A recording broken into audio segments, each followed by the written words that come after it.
دقیقی رو در خدمت میهمان عزیز برنامه باشیم که معرف حضور هستند و کارشناس مسائل استراتژیک. من یه سوال کلی با یه سوال کلی شروع بکنیم. یه چکیده ای از ارزیابی شما به عنوان یک کارشناس مسائل استراتژیک در ارتباط با سفر آقای روحانی به سازمان ملل. اینو بهش میگن سوال درست و حسابی. به عنوان کارشناس استراتژیکی بهت بگم که چکیدهش اینه.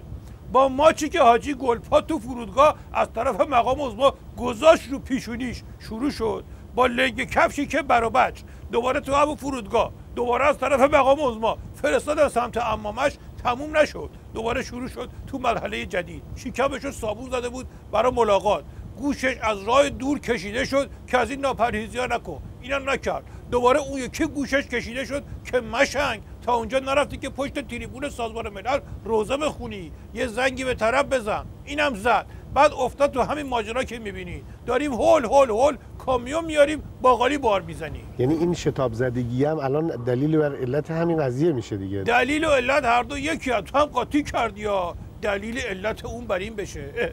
ببین دیگه اون بدبختی که دوتا گوشش رو کشیدن به چه روزی افتاده این روزا. مرحوم بابوی همیشه میفرمودن بزن بهادر، عرض میکردم بله، میفرمودن که شوته دوتا گوشش سوخته بود.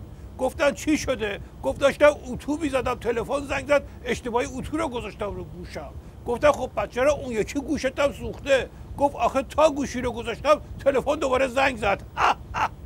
اینکه رئیس جمهور امریکا در سخنرانی خودش در مجمع عمومی سازمان ملل 50 بار نام ایران رو میاره و بعد اینکه به هر حال ایران در صدر اخبار قرار میگیره و میتونه یه سخنرانی رئیس جمهور کشورمون تحت شعاع قرار بده، اون مجمع رو نشان دهنده اقتدار جمهوری اسلامی ایرانه. ببین اگه من بمیرم تو یه دقیقه سکوت میکنی، درسته؟ حالا نمیشه همین الان اون سکوت رو بکنی، اینقدر حرف پرت و پلا و مفت نزنی. یعنی چی 50 بار اسم برده دلیل اقتداره؟ مرحوم ابوی یه رفیقی داشتن که بیش از شما نباشه خیلی مشنگ بود، میگو اسم آدم بره تو روزنامه، حالا تو صفحه حوادث هم باشه اشکال نداره، بگن رفته زیر ماشین. با همین اندیشه راهبردی ایشون میرن به اطلاعات فرودگاه، اسم خودشو میداد، میگفت ایشون رو با بلندگو صدا کنین، میخواست صفا بکنه که اسمش اونجا شنیده بشه. همه جا که خوب نیست که آخه اسم آدم بیاد. الان تو 70-80 تا قطعنامه سازمان ملل هر چه درشون در اومده بهمون گفتن خوبه. اینقدرم تو سرتون یه دلداری هم بهتون بدم. نمی‌کنید اصلا شما ناراحت نباشید که عقل و شعور درست حسابی ندارید یا آبرو هم ندارید که اومدید تو این دم و دستگاه مجری شدید. منم یه چیزایی دارم یه چیزایی ندارم، معرفت و علم و مرام و اینا تا دلت بخواد دارم، ولی لنگه ندارم. آقای دکتر اشاره کردید در بخش قبلی وقتی که آقای روحانی در نیویورک به سر می‌بردن در دام به نوعی افتاد، ضررهای خیلی هنگفتی رو متحمل شد. بله ضررام که فقط خودش نمیده، کل نظام انداخته تو زمینگیر شدنش رو در واقع شاهد بودیم. تازه تو یه ذره‌شو میفهمی.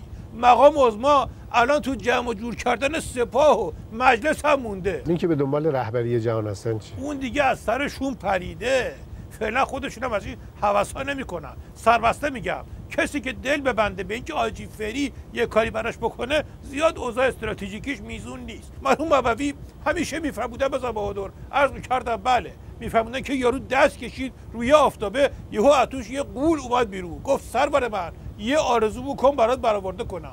این مشنگم گفتش که یه خونه قشنگ میخوام تو بالای شهر. قوله گفتش که ناکس، من اگه خونه داشتم خودم تو آفتابه میخوابیدم. آقا کی اول تلفن زد آیه دکتر؟ اینو ولش کن، هر طرفشو بگیم ضرره.